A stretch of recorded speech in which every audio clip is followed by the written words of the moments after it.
Are y'all ready? Here we go. Here we go. Let's do this.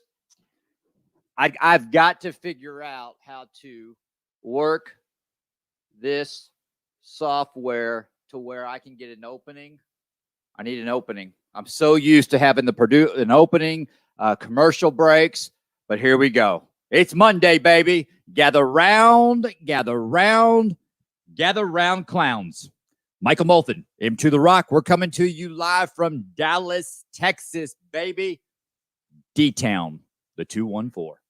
Now, this is kind of interesting. This is interesting because the 214, that's got some gang talk in it. And we're going to talk a little gang talk today. So here we go. I'm getting my everything. How do I look, guys? Everybody good?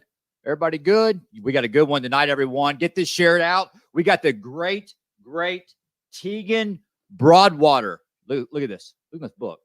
Life in the Fishbowl. Tegan Broadwater. He's going to be telling his story. He is a former undercover narcotics task gang unit narcotics police officer. Oh, he's got a story. Oh my gosh. Y'all get this shared out. Okay, so this is what I'm doing, guys. All right. I'm going into everybody who's watching this. We got to get this shared out. We got to get I see the numbers going up. There we go. All right. So we go into Into the Rock. All right. I scroll down to where everybody doing good? Dude, we're about to get free. The governor, I don't know, the governor of Texas says that we get to go back to work on May 1st. Everybody in the comments, where are you watching from? I need to know in the comments. Put in the comments where you're watching from and tell what's going on. When are you coming back? So there we go. TeganBroadwater.com. There he is. But we are coming back May 1st. Welcome, YouTube. Welcome, Twitter. Everybody on Facebook watching this tonight. Here we go. All right. I finally got it. So we get down here. You hit the share.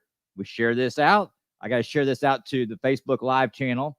All right. Here. There we go.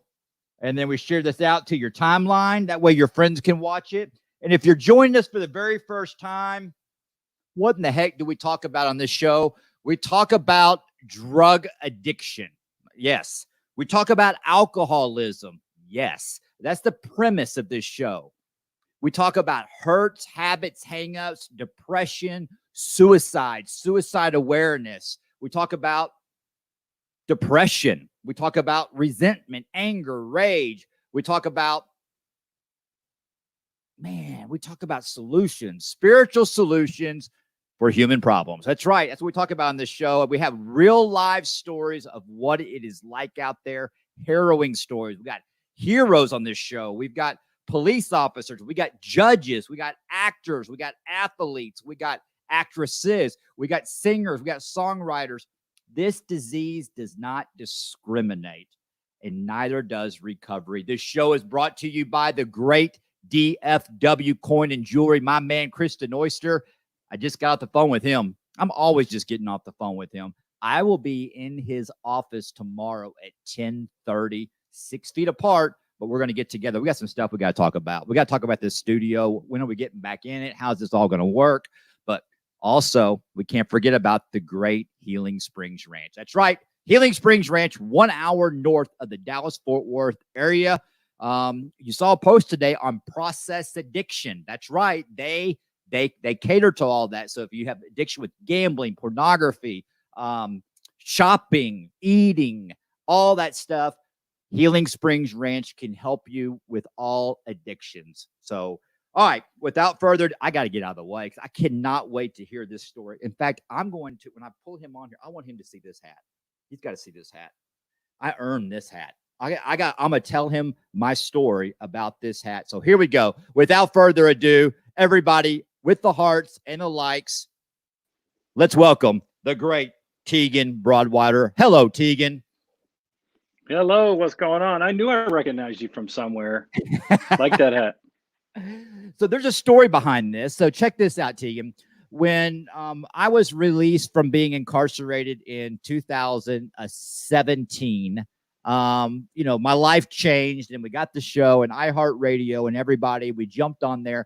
About a year and a half after the show, was going, the FBI reached out to the M2 The Rock team. It's not a big team, but it's our team, and said, we would love to have M2 The Rock come speak in front of the entire FBI to tell us about how he got so many prescriptions written. And so I shared with them, not snitching, but I shared with them my story about how I ran the doctor game. And I even showed them my spreadsheets and how I worked it. And they were just in awe of the deal. And I learned a lot too, Tegan, because the FBI hires, our insurance companies will hire retired FBI agents to come work for them to help them, with this opioid crisis that we've been battling. So they gave me a hat and they let me go home. That's awesome. Oh, I'd be really interested in hearing about that too. You can know what? I will shows. I'll share this with you real quick. I told that when I was sharing with them, I said the common denominator, what I learned out of my spreadsheet, is that when I reached out to a doctor and if it was a male doctor and last name was Patel or Wynn, I was in. And the reason why, those were my best doctors to write me prescriptions because there was no emotions. I was just an invoice. I was just another job. I was just another person coming through.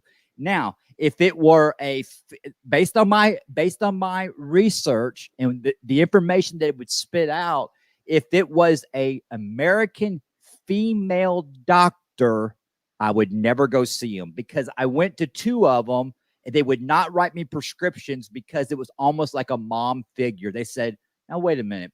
Have you ever thought about going to church? Have you ever thought about talking about your feelings and all of this? And I was like, they knew what you're up to. Yeah, they knew what I was up to, but they were doing their job. They were really getting deep. Yeah. So that was kind of the summary about what I got out of my research and speak to them. But enough of me. I'm still so surprised. I'm surprised that that many doctors will put their livelihood at risk like that. I know they do all over the place, but it seems like a lot to lose to me. But well, I played a huge role in it because I was very good at what I did. And they can go out. The more information I feed a doctor, the more they can, just based off of their practice, what they prescribe me.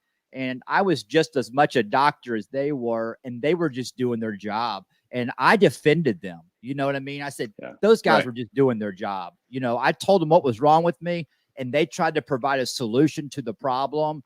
And I didn't appear to be, a junkie, but I was. And I was able to pull it off for a short period of time. Okay. Fascinating. I love it. It wasn't long, but Tegan, welcome to the show. And it's so good to, I've met you in person one time. We met at Healing Springs Ranch when you were out there. What was it? Elizabeth Smart, you and Elizabeth Smart. And y'all were Tony Hoffman. Yeah. Y'all were speaking there. And Rachel Graham reached out to me last week and said, listen, you've got to get Tegan on the show. And listen, I report to 2 Rachels. And if a Rachel tells me what to do, it's probably safe to say I'm going to do it, right? Yeah, I'm sure I'll be writing a check to one of them too for this. Thanks. I appreciate it. That's right. All right. So here we go. We got a book here. It's called Life in the Fishbowl with Tegan Broadwater. And I put the link to your website. You go to teganbroadwater.com. Everybody, you don't have to write it down. We're going to have all the information for you after the show in the comments to get in touch with him and to get the book. But let's take our time here, Tegan, to walk through this and tell us, who you are, and kind of walk us through the process of your story and the impact it has to help people. I lost you there for a second. Yeah. I guess let me back up a little bit. I'm introducing you to basically share your story of about your book. What prompted you to write the book, and who are you? I mean, who is Tegan Broadwater, and what the heck's going on? Those are too many questions at once, but I'll tell you to jump ahead and explain why I wrote the book. It originally was to simply memorialize the events that I experienced in my nearly 2 years of working deep undercover in this one particular operation, where I went in to salvage a neighborhood and infiltrate a bunch of Crips. And it was just such a remarkable thing. It blew up into something. I'd convinced my wife to get on board and allow me to go jump into this thing, and promised her that this thing will be over in 3 months, easy, no big deal. And 18 months later, things were starting to wrap up, and we are going into trials and things like that. So it really was about trying to remember a lot of the stuff that happened during that time. I was doing 80-hour weeks, so there was really no time to really sit and write about stuff. And I always tell the story of my dad was a magazine publisher for my whole life, so I always could lean on him if I needed some editing work or whatever. And the first time everyone was encouraging me to write a book, and I said, well, look, I did this because I was motivated to salvage this neighborhood. I'm not trying to really write a book. And once they pushed hard enough, I said, well, let me give a few chapters a go and just see what I can even come up with. And I passed it to my dad, said, look, he was one of those people, said, you should write this down. And so I passed it to him and said, here's my first foray, and what do you think? And he said, well, look, I've been in magazine publishing for my entire life, and there are people that just have it naturally, and there are people that don't. You're not one of them. Hmm. So I took that as a challenge and went back to the drawing board and really dug into to learning how to write and express what I actually felt and the things I saw and the things I smelled, and went back and I collaborated with a professional author for about a month and a half, just sharing the story and allowing him to help me understand the best tactics to writing a story. So I did that and feel like I came out the other side with a great story. And ironically enough, even since we're starting at the end of the story, having the book out garnered attention to some Hollywood folks, and I worked with a screenwriter for a few years here in this past few years, Sutton McKee, and he's taught me an immense amount as well. So it's taken that process has given me a new insight into even better writing the book, which is why I just recently reauthored and re-released the book, 10 years later. So now it's, or 7 years later, I guess. So there's an additional chapter in there that's not in the original book, new names and new information and new concepts, and certainly I think better authored. So let's back up a little bit before the book and before the world of being a narcotics officer. I find this intriguing. Did you, as a kid growing up, did you want to be a policeman and be a first responder, or how did this all happen? Not at all. So since 4th grade, I was supposed to be the drummer for Kiss. Right. That was my deal. It never quite panned out, but I was a musician by profession, played in bands all through high school, went to study music at the University of North Texas, which at the time was North Texas State University, studied jazz there, jazz performance there, met a bunch of guys there, jumped out of school and went on the road for a while, and was starting, we even got some traction with Sony when we played South by Southwest in '92. Things started kind of picking up in that regard, but the music business itself was really dark and really frustrating. And, I felt, I was constantly kissing the butts of, these cokehead club owners, and didn't feel like I was actually creating as much as trying to promote. And at the time we were doing mailing lists by hand and licking stamps, and it was a lot of work back then, and I can appreciate it. But I really burnt out to the point where I finally in '95 had my son and decided that I wanted to put the music profession on hold, although I still like to play music and write music. At that time, my big dilemma was, well, what am I supposed to do? I mean, ever since I can remember, this is what I was supposed to do. I even went to school for it and everything else. So Had played a number of clubs when I was in college, where I met a bunch of cops that used to come follow our band around. Great bunch of guys. And then I thought, well, maybe that's something I could do, and started talking to those guys, and they all put in a word for me. And before I knew it, I had 8 inches of hair cut off and was applying to the police department, got in on the first crack.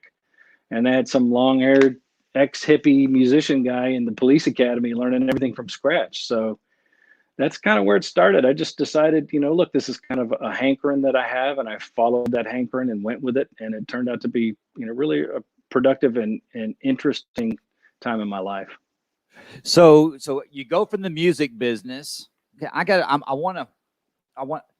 you're in the music business, you're gigging. All right. Mm-hmm. You have the thought of being a narcotics officer is not even in your world. Is zero. Wow. This is okay. So, and I kind of know this. I mean, I'm engaged to a musician. You and I have talked about this. And so how did God make this bright and clear to you? This is where he wanted you to go. It took me a good year, but it was almost like an epiphany. Like I said, I just talked to one of those guys, and they said, "Well, man, you ought to consider, coming to the police department. You'd be a good officer." And I thought, I don't know if I could be a good officer or not, but at the time, I thought I really wanted to target undercover work, because I felt, look, I went to music school. I was in a dorm with nothing but musicians and artists, and I was, me and my roommate were probably the only two people that didn't do dope on a daily basis.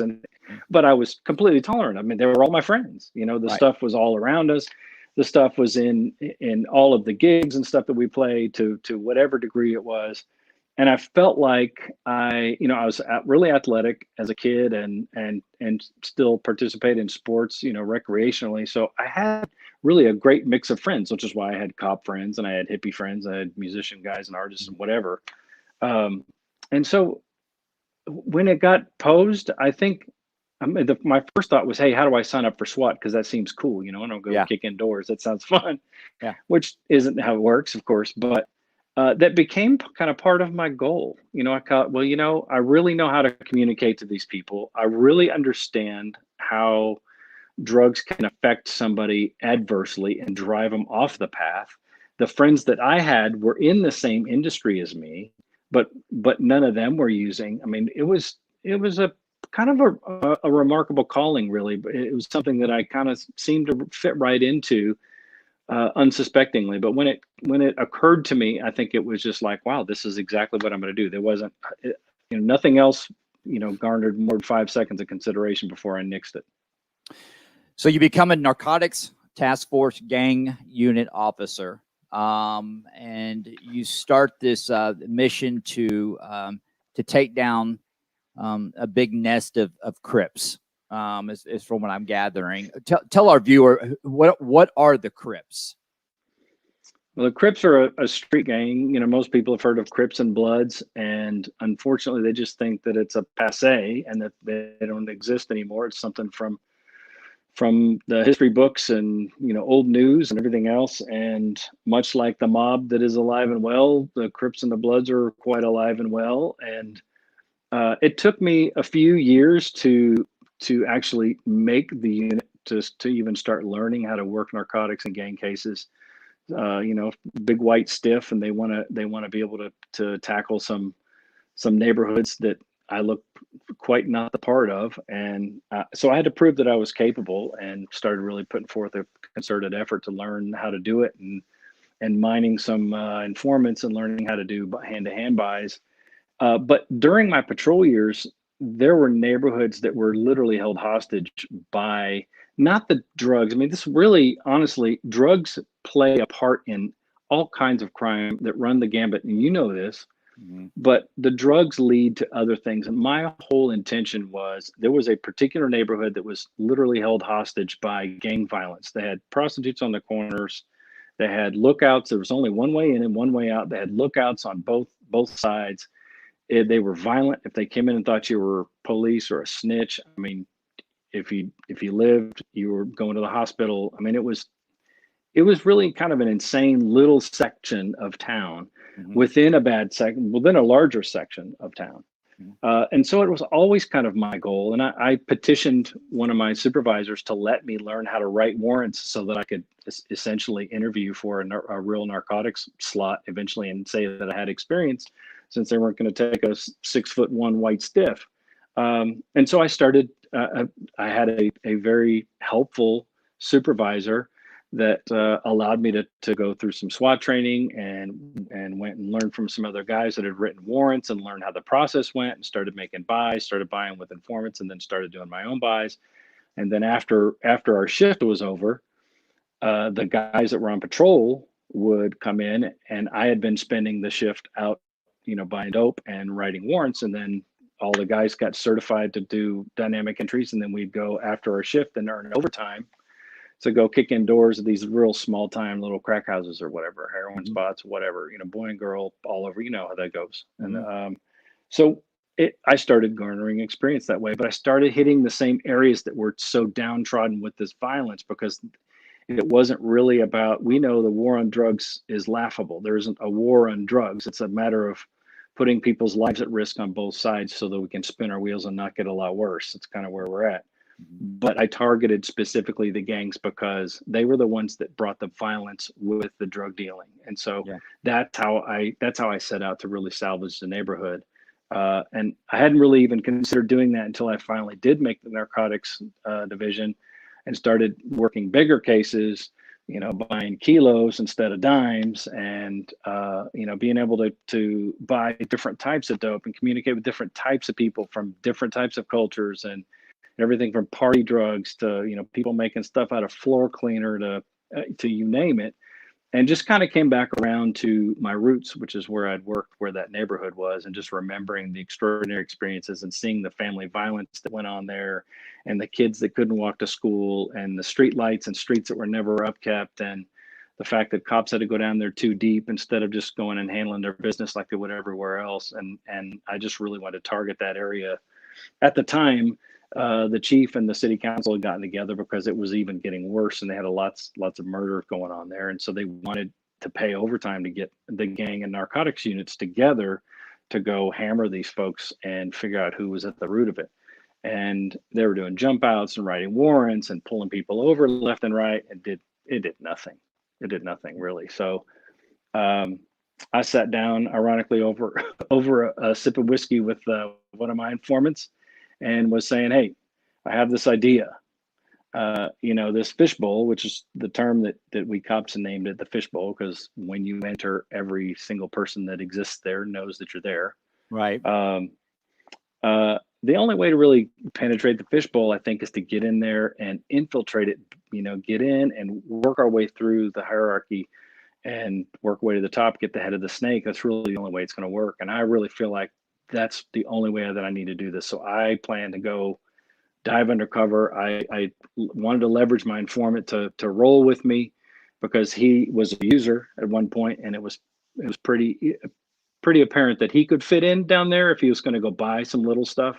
And it was apparent that I did not belong, but I had experience buying. So once we finished laughing about the fact that I wanted to go in undercover and infiltrate these Crips, which are, and that side of town are exclusively African-American guys. And, I'm going to go in like this, I just had to come up with a good cover. And it was that I was T from the other side of town that had just had I was a big time dealer, had my source busted by the feds, and I had to kind of bail from my side of town. I was kind of starting my own game and kind of getting things going again. And I thought to myself, if I, Tegan, were really going to do this, how would I do it?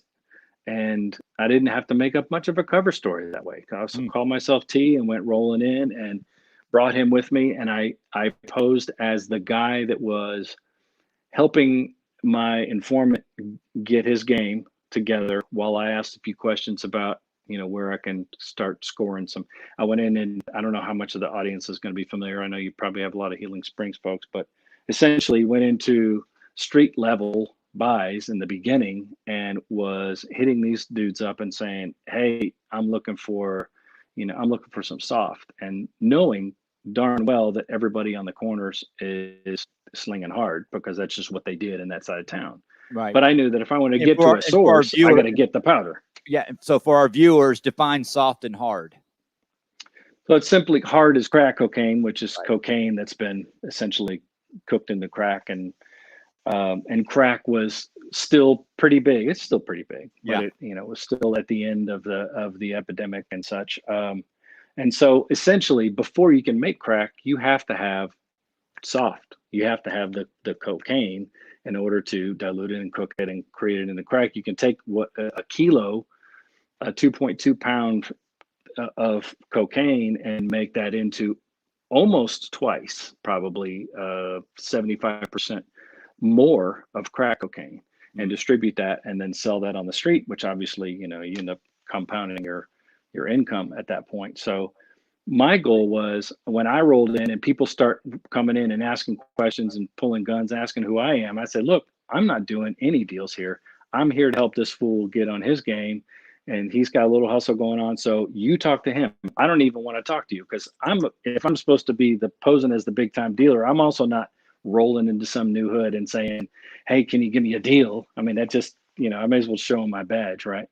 Well, So, let me ask you a couple of questions. You got me. So these guys that you're dealing with, so you're in here helping your informant, okay, to get his hustle, and y'all are trying to,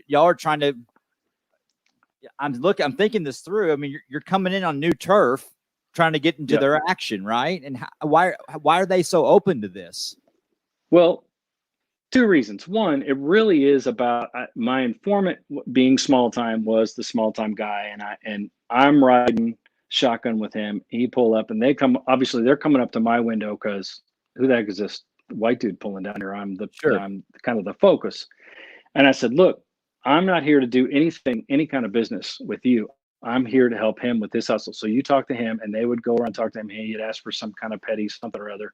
And then they would get curious, because when they go to do the deal, and I again point them and said, I'm not touching that stuff. You guys go around there, which what a cautious person would do. They go hand it to him. But I take a wad of, at the time, the PD had no money, even in narcotics. So I had a wad of hundreds with like 10 20s on the top. And I would just, peel off a C note worth and give them the 20, hand it to my informant, who would then hand it to the dealer, and they would make the exchange, which is as good as a deal at the beginning anyway. But my whole thing was to go slow, garner a little bit of trust to where they're interested. And eventually they started saying, well, so what's your game about? And I said, well, I'm honestly, man, I'm looking for a lot bigger stuff than this. You're trying to find the people who are moving weight. Yeah. So I said, look, I tell you what, you seem trustworthy, because he trusts you, then I trust you. I tell you what, I'll buy a yard from you now, and we'll kind of see how that goes. I don't even know if I can move that on my side of town or not, but I'll give it a shot, because you seem like a good dude, and $100 to me is like nothing. Right. So I purported, right? So I'd peel off another 100, and I'd eventually started buying from them, saying, I'll take this little sample worth of stuff. I'll give you $100 here and there. And to them, to somebody on a corner, if you're buying 100, that's good money. They're doing really well. So they really were motivated by the money, and they were motivated by the fact that I wasn't overly anxious to make the next move. I was just part of the situation to let them kind of acclimate, let them come up and give me the 20 questions, and let me shut them off and say, I don't ask you 20 questions. You don't ask me 20 questions. You ask me if I'm a cop so I can say no. And I'm going to ask you if you're a cop so you can say no. And I get the hell out of here so I can just help my boy get his hustle. That's all I'm trying to do. And they knew I spoke the language and knew that I wasn't going to be a pushover. And then they became curious. And then once I started throwing hundreds around, they were super curious. And it's kind of how it initiated from there. So then what did y'all do with the dope once y'all bought it? What do y'all do with stuff like that? Y'all take it back to the station and test it and start building the case? Yes, exactly. So my targets were essentially the Crips, and I knew who a lot of them were. I didn't know who a lot of other ones were. So I started also asking questions. We would take, to get back to your question, I guess I would take this, drop my guy off, go downtown, and tag it as evidence. In my case, knowing that this was going to be a long-term case, I didn't put any details on any reports. No reports were put in the system. Nothing. All it was a number assigned to a sack of dope, and we had it tested. And they would come back the next day, say it's good dope, and then I knew I could start rolling back in there. Okay. I don't don't even remember what I was saying before anyway, so I So, probably so, digressed. so once we start doing this, you start building up this rapport with this fishbowl of Crips, if you will. Okay. Right. So are you establishing relationships with these people, and you're like going, that guy's a good dude. That guy's a good dude. They're just in this dirty game, and he has no clue that I have created a relationship with this guy, and I'm about to take him down. Were you torn at any part of this movie? I was torn all the way through. So, Yeah. and there were a couple of really pivotal points, because I learned a lot about humanity going through this. Now, when I grew up and I was playing in bands and stuff, I played in bands where I was the only white guy, and we played this little hole in the walls, and everybody would call me college boy and white boy and whatever. I don't care. I got along with everybody. We had a blast. They're my great friends to this day. Mm-hmm. I really started getting to know these guys on a different level. Some of them down the line. So when I first started hanging with these dudes, in order for me to keep that premise going where I was building rapport, I would come back down and hang out and bring some 40s or whatever and hang out and ask some questions instead of pushing a deal. Because I thought, again, it's more FaceTime. It's just a chance to kind of hang out. And you learn that these guys are just like you. I mean, we talked about football. We argue over who's the better team, is the Eagles, the Cowboys, the whatever. We talk about drinking beer. We talk about all the cheerleaders that I must know on my side of town where TCU was at. Man, you got to take me around there. We got to roll. And we talk about women. We talk about you name it. So yes, we sat and played video games. And once you whoop, dude, yeah, once I whoop somebody's butt at Madden, then I got respect. Right? I brought the beer next time you buy the beer because I just whipped you at Madden, and there's that. And at that time, it was a big kind of deal, and it was a great way for me to hang out and gain some rapport. However, at the time, I was diving my time. I mean, I spent every day and every night out there, 7 days a week. And what I learned down the line was that a lot of these guys, the dividing factor between them and me was the sociopathic tendencies. Because only later, when you start investigating and really digging into who these guys are, as I started moving up the ladder, I'm meeting these new guys, and they're like, man, so-and-so's a Crip. And I could learn all I wanted about Cripdom because I'm obviously not a Crip, and I acted like an idiot. I'd show up and wear a Steve Young jersey, bright red, and drive right into Crip turf. And they'd be like, dude, what are you doing? So, well, look, what am I doing? I don't know. I'm playing my own thing. I don't know what this gang thing is. So they would explain that to me, and that would be evidentiary. I found it fascinating, but a lot of these guys, we solved 9 cold case murders at the end of this thing. Wow. So the difference was that when these guys get torqued, they go shoot up your house or just shoot you in the head. And that's the difference between me and them, is that when I get torqued, we have a conversation, and if you disagree, you walk away, and that's what it is. But these guys, not all of them, but many of them that I actually had high hopes for, turned out to be murderous, or having done drive-bys or being involved in conspiracies and different things that I was super disappointed to find out. I mean, super disappointed. Other ones I really did have high hopes for, and I even testified on behalf of several of them at the end in favor of their character, saying, look, I feel like this person has it in him to be rehabilitated, and prefer they not do as much time. A lot of people didn't ever believe I was going to testify, even when I promised to, and I don't blame them, because hey, after this long, you have to me for 2 years, and all of a sudden I'm showing up as a cop instead of T that from the blocks. But I backed it up, because there were a few guys, I still have, pen pals to this day I write in prison.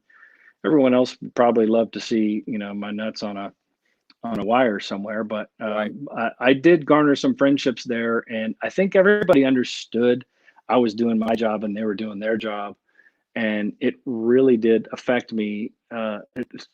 It impacted me greatly, to make the arrests and everything else, because I did have deep sympathy and appreciation for them, understanding more about their plight and their fatherless upbringings, and being in poor communities where your opportunities are even less and less, and seeing other people 2 grades above you. We always have those, hey, when you're in 7th grade, if you're hanging out with a 9th or 10th grader in high school, then you think you're cool. Yeah. But when you do that in the hood and those guys are slinging dope, then that is an easy hook right into the game, because you kind of think it's cool. Plus you start making money and you don't have a father to hold you accountable and tell you any different. So it was very impactful. I was under a lot of distress for many years over that whole process.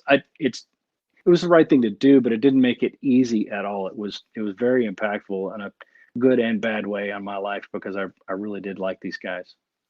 If you're just joining us, my name is Michael Moulton. You're watching M2 The Rock. You're listening to M2 The Rock on YouTube, Facebook, Twitter, iHeartRadio, SoundCloud, iTunes, Spotify, all this stuff. In fact, there we go. You can catch us on all of this. Make sure that you share this out. We've got Tegan Broadwater as our guest tonight. He is the book that they've written. Let me see if I get this right. Is Life in the Fishbowl. Tegan Broadwater. You got the perfect cop last name, Broadwater. I've heard that plenty. That's true. I can totally see the name Broadwater right across here. I mean, I see it. I can see it as clear as day. Broadwater. Oh, yeah. And you were introduced to me by Rachel Graham, Melissa Caldwell Ingle, John Edmondson from Healing Springs Ranch. You spoke out there at our alumni. And it's the harrowing true story of an undercover cop who took down 51 of the nation's most notorious Crips in his cultural awakening amidst a poor, gang-infested neighborhood. What do you mean by cultural awakening? What does that mean?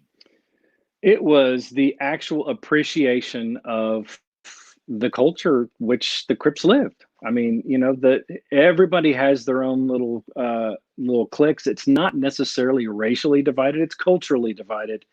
And I felt really like I had a great appreciation for cultural diversity going into this, because, like I said, I was driving into the 4th Ward in Houston and recording songs with the band, and the dog's chained to a 50-pound weight, and we're driving a short school bus that's been retired, and it was the hood, Right. And I was completely used to it. I hate to be the white guy and say, hey, I have friends that are black, but I really did. I mean, yeah. I really did. I had dear friends that were. So I felt like going into it, like, man, I'm the perfect guy for this, because I really don't have a bias. And it's interesting when you see the systemic circumstances behind a lot of what took place here. And that was my cultural awakening. It was just being inside. As much as a white stiff like me could be inside, I was inside. Mm-hmm. I mean, none of us can actually completely acclimate to a completely different culture like that. We can only learn. And I had an opportunity for almost 2 years to go in and sit on the couch and share stories and play video games and talk smack and do business and learn about what they did, whether it be bad things or not. A lot of what they did was bad things. Right. But it was shared on a different level, with a different premise. And it made me appreciate the difficult situation that they're placed in. It's easy for us to say, man, if they would just put the same amount of gumption and ingenuity into a real job, right, then they could make it out. I mean, that's an easy thing to say. That's too dismissive. It has no factual basis behind it. It's true, but it's such a surface bullshit thing to say that it just it's not worth it's not worth repeating. And my kingpin on the east side of Fort Worth was doing $250,000 a week in product. So I also doubt that if he had applied himself in real estate, he could have done much better than that anyway. Right. But it's a situation that is entirely different. So a lot of things that guys in those shoes do that were typically perplexing, especially from law enforcement perspective, we're like, dude, why are you carrying a gun with you? You get hemmed up over a gun. Why are you carrying a gun? You're a fool. You're a convicted felon. Why in the world would you do that?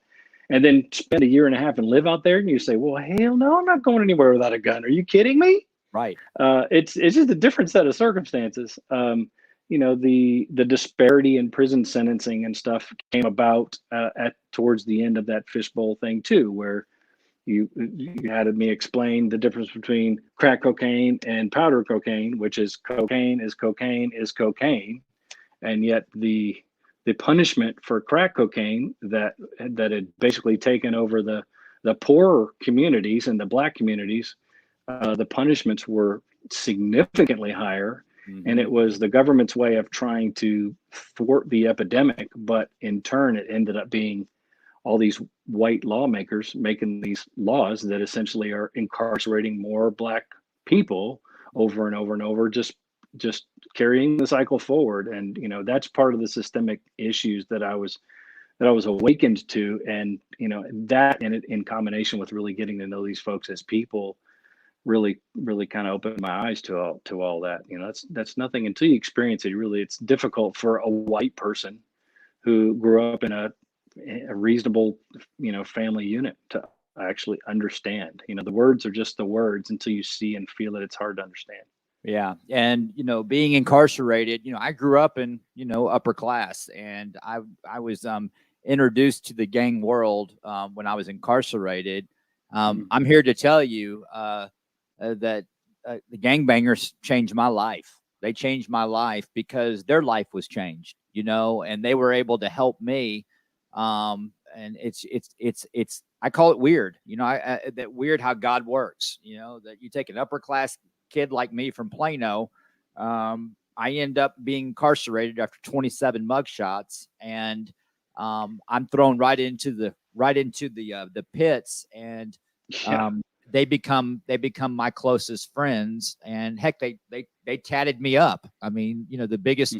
I'm in one tank with an AB, and I'm in another tank with Crips and Bloods and Tango Blast. I mean, they're all over the place. And as a matter of fact, I had to always, I have a Dallas Cowboys star here. And, as soon as I would get rolled into a tank, they would automatically look at me and they go, no, that homeboy ain't blasting. He can't blast.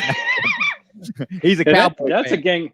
And that's a gang that started in prison too, in Texas too, right? That's exactly right. So I as you're telling these stories, I mean, I'm with them. They're not chemically induced. A lot of them are spiritually dead, and they were still mad and angry. Heck, I might have been.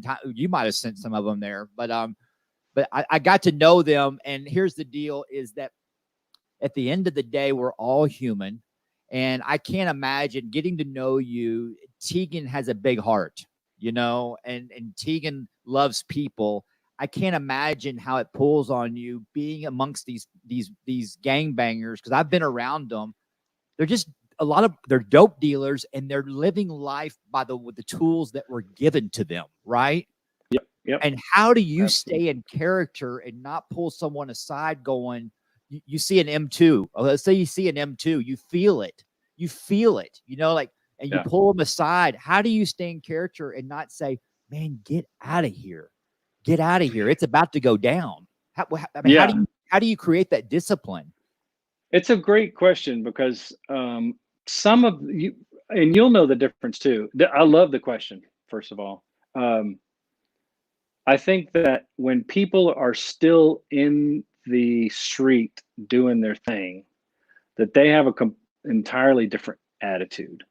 I think when they've been had, you see more of their little kid come out and say, man, I really should have listened to my 6th grade teacher. She was my favorite. And, I really do, love everybody and blah, blah, blah. But when they're being hard and cripping, then they don't show that side so much. So even the guys that I got to know were still had that facade, they were still less human and more badass. They had that thing, man. You got to intimidate, and gangs are tough and everything else.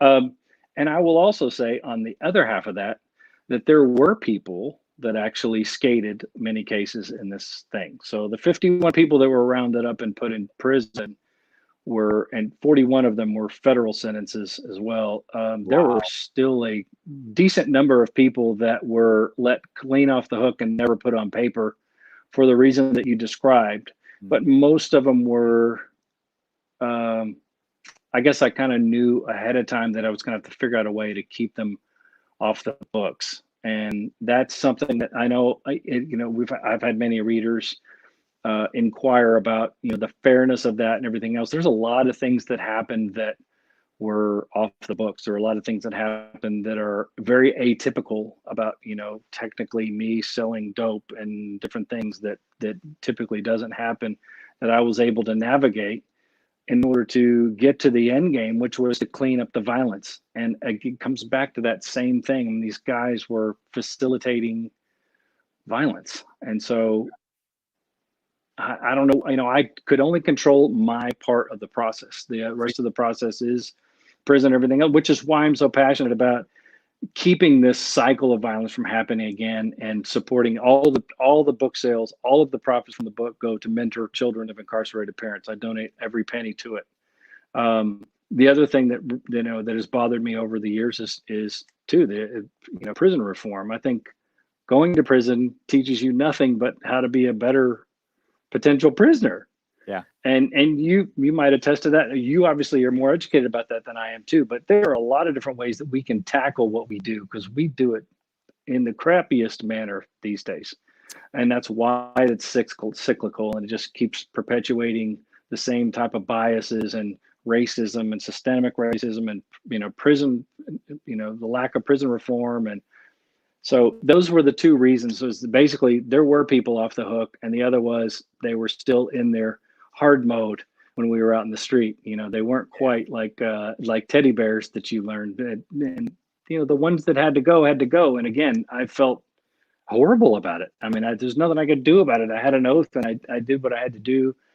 If you took the time to look at the people that lived in the neighborhoods that were held hostage by this violence and couldn't go outside and couldn't let their kids go to a local school, that was my motivation. Those were the people that, despite their circumstance, were still making it work on a legitimate tip, and still having to put up with these bozos around, these 18-year-olds, 25-year-olds out shooting people up and doing all this kind of stuff, putting them in such a dire disposition that they couldn't get out of. You can't tell them, hey, just move. That's a terrible neighborhood. You need to up and move. I mean, they've been living there for 55 years. You need to tell somebody up and move like they got the money. And so that was my other motivation, was really the purpose behind it, was to salvage that neighborhood and try to improve the side of town that was so dilapidated and held by the violence. That's well said. And as long as they were staying in character, you could stay in character, and then that will motivate you too, going into the fishbowl and seeing a husband and a wife, or even a single mom that is trying to raise their kids and going to work every day, clocking in, clocking out. Yep. And here she is walking back into a dirty fishbowl with no water. You know what I mean? So that would definitely do. I want to give a special shout out real quick that tuning in. Kristen Oyster, DFW Coin and Jewelry, is watching the show. Thank you, Kristen, so much for watching the show. Also, Rachel Stacy is tuning in right now, Tegan. So Rachel Stacy's watching the show. Yeah. So she we popped this up. She just made a comment here. He says, by the way, loving Tegan's background. Looks like my studio. So I'm looking forward. There you go. Yeah, I'm looking forward to the two of y'all meeting and about music and all that. So if you're just joining us, Tegan Broadwater, and I can't wait to pick your brain. We're about to start writing my book, Life in the Fishbowl, by Tegan Broadwater. It's a easy read. It's a great read. I've started it. I'm on page 2. See, I work an honest program. Man, I get so many books sent to me, and I just I try to keep it simple. And you think we can get a lot of reading done right now, but your story is very inspiring. Okay, Tegan, here we go. Let's as we come downhill on this. You had a starting line. You had a starting line of, as I could paint the picture of you and your informant. Day one, we're going into the fishbowl. We got to go in here, and we've got to we got to get in with these people, and we start slow, we move slow, we think slow, Was there a finish line, or who's the quarter? Is Tegan the quarterback of this whole operation? What was the goal? Or were y'all going in there learning, and then you create a goal, and then you go in for the kill? That's a good question too. I actually, after that first little foray in with my informant where I was buying for him, I started doing my own buys and moving up the chain. The difficult thing was moving from crip to crip, because as you know, if we start trusting each other and we're doing business, and all of a sudden I go across the street and start dealing with Tonto over here, then that hacks you off. Why? Wait a minute, we had something going here. So part of my goal was to continue to target new people and find an excuse to disengage with the people that I was dealing with at the time, which, in that small neighborhood became difficult. But as I blew up and I started, accruing cases, it got, a lot more expansive. It did get to the point one time where one guy that I was dealing with on a regular basis drove by and saw me dealing with somebody around the corner who's obviously is also a Crip, but all of these Crips, depending on how far down the block you go, are still arch enemies. Right. They may not like each other because of other reasons. No, and different sets are still at war. I mean, it's kind of ludicrous, honestly. But so he drove by one time. This guy was late all the time, and of course, drug dealers are just late. That's just the They're way they always are. late. Yeah. But it drives me nuts. Musicians are always late too, but I'm punctual. It makes me go berserk. People are late, so I used that as my excuse. He called and was, making some kind of, fuss about it. And I said, dude, I ain't freaking never on time. I got stuff to do. I'm moving this stuff, and I'm coming in doing you a favor by using you when I could use anybody else. And you're making me sit around for an hour. I don't play that. And me sitting around for an hour is a big deal.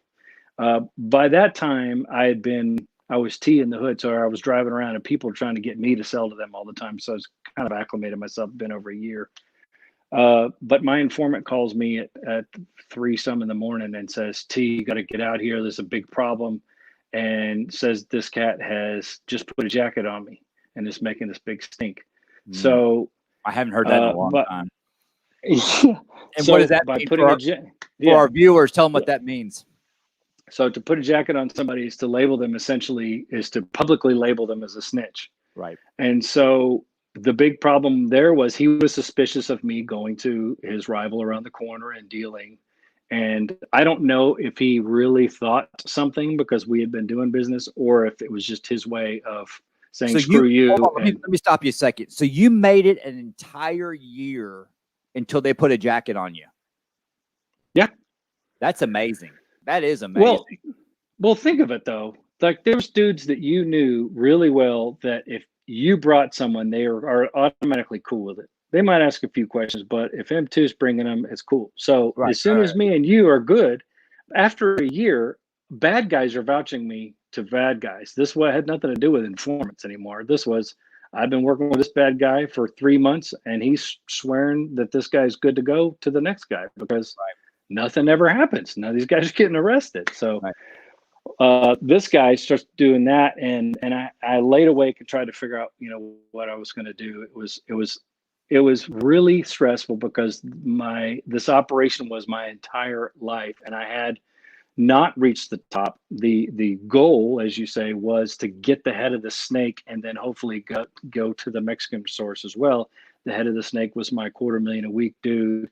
He was the kingpin. I hadn't gotten that high yet. I was trying to. By this time, it was right before the FBI came in and assigned me to their unit and started giving me money and cars to leverage to where I didn't have to keep buying all these samples. I could come in and start moving product. Yeah. But so this guy putting a jacket on, I thought, I can't stop here. So and I'd been in it so far and so hard. I said, what would someone do? What would T really do? What would T Cadell do in this situation? If I'm a big time guy, this little pissant is putting a jacket on me, which is interrupting my business and my progress.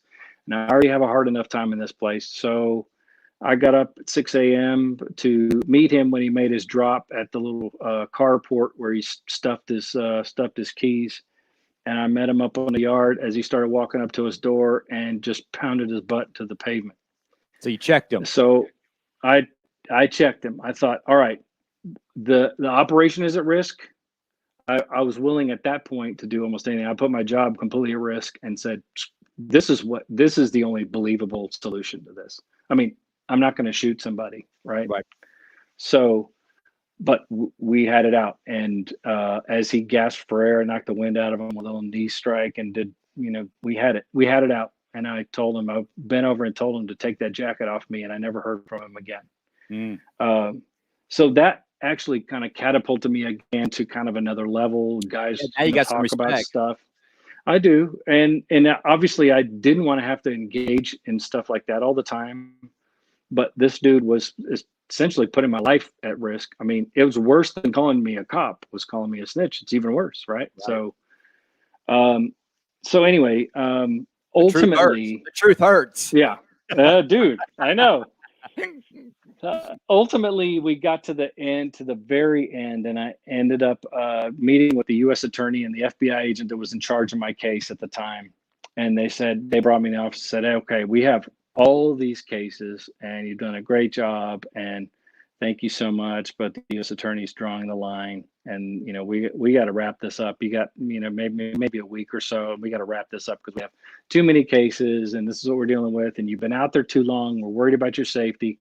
I've been out there essentially on my own with no oversight. I mean, I've been working undercover with my supervisor at the police department was letting me blow and go and just check in every once in a while and let them know I was alive. And then when I got assigned to the FBI agent that was in charge of my case was working a different case. She facilitated vehicles and money and stuff as I needed, but she had to finish this prosecutory end of her other case. And so for the 3 months of that, I was still by myself, but just had more resources. I was literally getting a phone call and say, hey, man, so-and-so's rolling up with a few keys. They're just getting back from Oklahoma. They call me at 3 a.m. These guys are up at 6 a.m. cutting and moving work. They're up and like regular business people. So I was doing all this stuff kind of on my own. And by the time they got to that point, they just thought that's where the line's going to be drawn. So my goal at that very instant, I was pissed, to be honest with you, because I had my kingpin to knock down, and they had a 4-tray day, which was essentially a set from the 43rd Street Crips in South Central that the 4 trays set up over here in the Fort Worth area, and they had a 4-tray day on April 3rd. Ironically, they got a permit from the city, got the park reserved and everything all legit. And that was the time that I went rolling around. I grabbed a different informant at the time who had been working with me off and on through the years, and just told him, man, I want eyes on, I want everything out there. I had wads of money. I was buying little bits and lots and talking and cruising through.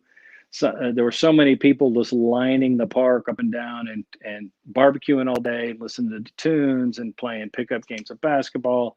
And went late into the night, and I finally ended up being able to score a deal with the kingpin, who, long story short, had fled back to California where his roots were, because he was feeling some heat. It wasn't the heat from me, but it was heat. He came to his glorious return on 4-tray day, and I think I ended up reverting back to the first deal that I ever made with my first informant, and leveraged a deal with, he had heard of me and was standing next to guys I'd done deals with, but he doesn't normally touch product. These guys that are doing this kind of big stuff were never touching the stuff, which is why it took me so long to get him. So we essentially just said, look, the only shot is to even ask him. Obviously, he's not carrying around 20 keys. And we just got done with a basketball game, and everybody's kind of hanging around, everything. And my informants talked sense into me and said, T, man, the only way that we can go about this, if we're going to ask for something small, he's going to think something's up if me, T, goes up and asks for something small. Because by that time, I wasn't playing small at all. Right. So they say, that can't work. Even if he has anything at all, it's going to be something small. Right. So he said, man, just let me give this a shot. So we played the same game that we did on my very first deal. And, this was kind of a glorious end to the whole deal. And by the time we did a roundup, there was 51 folks, SWAT teams. We had 200 law enforcement officers dispensed all over the city, and Arlington and Dallas and Fort Worth picking up these guys. And the Kingpin had more stuff, more product on him at the time, and ended up putting cases on these guys and having to interview them. Some of them just shut me out. Other guys were pissed off, and other guys were just dumbfounded and couldn't accept me as a cop. They'd be sitting across the table in an interview room with me and an FBI agent sitting across from them. And the FBI agent is berating him about, hey, that you had that key when we came up and blah, blah, blah. And he would say, that's not true. T, tell her. She's lying. T, tell her. That's not the way it went down, And that, like I said, it was heartbreaking because of like, dude, I'm not T anymore, man. I'm so sorry. But, and that was the time, like I said, I would implore them, like, dude, you have no idea how much I want you to help out. You got to help yourself out here. Right. And it's, it's such a game. It's such a poker game. Some people are just like, no, man, I'm just going to shut my mouth and take my time. But when you're talking about Fed time, these dudes were doing 20, 40, 60 years. Then it's kind of a big deal, man. Just if everybody just opened their mouths, that's how we solve the murders. They're like, well, I don't want to know about Joe Bob's dope on whatever street. So we're interested in ways that you can actually help yourself. The dope is not helping anything. Dope is just a means to infiltrate the violent set of people. And that's how we ended up saying, well, I know who killed that prostitute on such and such last year. And we said, well, now we're interested. And that's how these things started coming out. And I was sitting across the table from these dudes that I've been hanging out with all this time, realizing, man, this dude's a murderer. That's crazy. I mean, I never thought of him like that, during the time. I was just in my element. So anyway. That's right. I mean, I used to live with them. I used to be in a 2-man tank with a guy who killed 4 people, and they shut the door. I was locked in the room with them and I'd sleep just fine. I mean, that's awesome. It's amazing that, they do change and all that. So, hey, these big kingpins, they weren't users. They were basically just in the business. Is that correct? Or were they on it too? Yeah, no, for the most part, they don't use the hard stuff. And the ones that started using the hard stuff would eventually lose their status because, I mean, you don't tell an obese addict to go deliver cherry pies. It's just not what you do. So, these cats were up early. I mean, they smoked a little weed, but,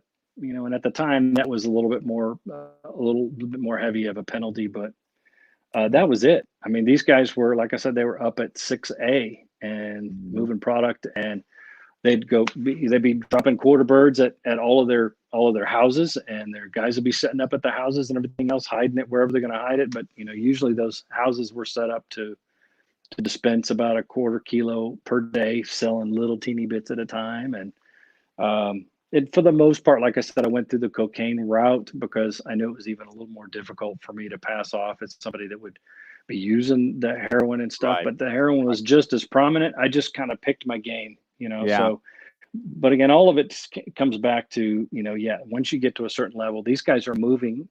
If you're going to go deliver $100,000 to somebody and they disappear for 30 minutes while they get your stuff, you better have your crap together, man. That's not something you do if you're an addict. You don't start passing that stuff off and trusting people like that. The people who are watching and listening, federal crime is a lot of dope, a lot of money, and guns. Those 3 things will get you fed time, or a lot of dope and a lot of money will get you fed time, or a lot of guns and a lot of money will get you fed time. Right.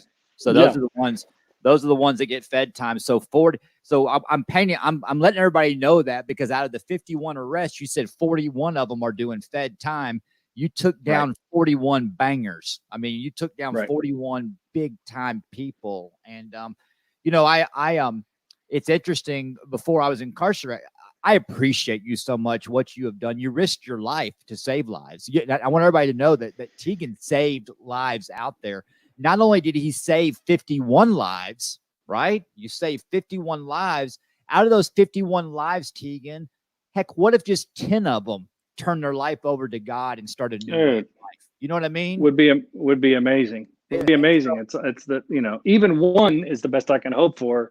Right. And again, part of it is changing the system and the cycles and things like that, which is why, again, we're now trying to focus on getting the kids. We had not only 51 arrests, but we had 104 children that were then left fatherless. Mm. So Yeah. that in turn says, hey, now in 20 years, who's going to be the next undercover T? I mean, that's Right. ridiculous that would have to happen. So Are try to you catch them young. are you in fear of your safety? Because you still live. I mean, now you're just living outside the fishbowl. I mean, do you ever go to a restaurant and you're like, uh-oh? I mean, has that happened? Yeah, it's happened with family members, and the family members are the ones that really are threatening. I don't know if you've been through the process. The family gets really hacked off. A lot of people, even when the book came out, a lot of people were really pissed off that I was trying to capitalize on the book. I'm like, hey, read it, because it says I don't make a dime on this. Right. I'm several $1,000s in the hole in this book. Trust me. Right. But my wife and I just kind of had a process where especially during the time, these fools go to the same malls that we did. So Right. we would essentially just kind of part ways very, very subtly. We would see somebody, I'd say, hey, there's, so-and-so sister, whatever. We'd just kind of part ways as if we were just walking near each other. And I would go and say hello to people. It happened to us a couple different times. Yeah. And yes, we are very cognizant of the threats that are there, but I can only do so much. I'm not trying to poke bears. I'm not trying to flex and say, "Look what I did." This is not a Batman story. Right. This is in some ways a tragic story about how society functions. I mean, I was playing a small part of a process that is broken and yet necessary. I mean, when you look at the victims of crime and everything, yes, we need to do something with those people, but how do we try to keep those people from becoming the violent offenders that they become before it's too late? Because all we're doing is, punching them in the nose and sticking them behind bars and then letting them right back out with nothing, no tools. Yeah. Essentially. So you're right. Yeah, if somebody can find God and come out and really have a newly found way of looking at life and looking at consequence and be accountable to themselves and to other people, learn to love other people. Mm-hmm. I mean, that's the biggest part of it, was that, learning how to love themselves was hard enough. And once they loved themselves, that's all she wrote. I mean, there was no love for anyone else. There was not even in the equation. So it's definitely something that I'm concerned about, but I think we're going to be okay trying to do the right thing with it. So here's our book, Life in the Fishbowl, by Tegan Broadwater. Okay, they do the movie. Who plays T? I don't know yet, man. For us watching, what actor would play you in the movie? And who would play the Kingpin? Idris Elba's got to be in this joint somewhere. And the problem is, when people start talking this Hollywood stuff, Idris Elba was just kind of coming up. The Wire was over and everything else, and he was kind of coming up, but was a fantastic actor. Now the dude's like a superstar, so I think that's even a pipe dream at this point. I see Danny Trejo playing the Kingpin. Oh, that would be awesome. Hey, I'm wide open. I don't even really care. Maybe what's his name? Oh, well, that's going to really sell this thing for when I can't remember the cat's name. Who's the guy? Charlie. What's his Charlie, the English guy? The guy that played in Taken? The guy that played in The Gentleman. I don't know. I'm not good at this. I'm not good at this at all. Well, I'm not either. I'm not good at it. I hope he doesn't watch this. Hey, man, I really want you, but I don't remember your last name. I'm a fool. I'm just old. I'm sorry. I think he would be a great T, but who knows? Well, for everybody that's just tuning in, 100% of the profits of the book go back to who, T? Particularly Hope Farm, which is again, it's a organization that mentors kids of incarcerated and murdered parents, and mostly boys. They also have programs for the mothers of those boys to ensure that they make it through adolescence. They've had kids now go through the program, graduate high school, graduate college, come back, and now are directors at the place. It's a fantastic thing. It's a faith-based organization, but it's primarily accountability based for, you know, boys that just don't have that kind of father accountability. Teaches them everything from, you know, your studies and tutoring to art to music to accountability to how to hold a fork and a knife to shaking people's hands and staring them in the eye and understanding respect and self-respect. It's an amazing, amazing program, and I would recommend if anyone has an opportunity to go to hopefarminc.com. It is a fascinating program and quite successful. If we can get more cities and inner city areas to implement things such as that, I think we'd be a lot further along. Well, Tegan, we have gone over our hour, but it's well worth it. What an incredible story. We've just cut the surface of it. We're going to put the link to your website in the comments to make sure that everybody gets to it. We thank you so much for your service and what you have done, you know, risking your life and finding your purpose. You know, a lot of times we find our purpose and we go, wait, I had no clue this is what I was going to do. Oh, look who just jumped on here. We just had it right here. What? That's a good thing. Guys, people say there's a John Edmondson, director of wellness at Healing Springs. Hey, John, what's going on, my brother? John Edmondson just jumped on here. We want to thank everybody at Healing Springs Ranch for all they do and making this the show possible. Healing Springs Ranch, DFW Coin and Jewelry. Those two are our two main sponsors who just make this show work, and we appreciate everything they do. I got 3 words for everybody, and it's got 8 letters, and it's got one meaning. I love you. We will see you tomorrow night, the same time, same place. Thank you again, Tegan. Don't go anywhere. Appreciate you guys.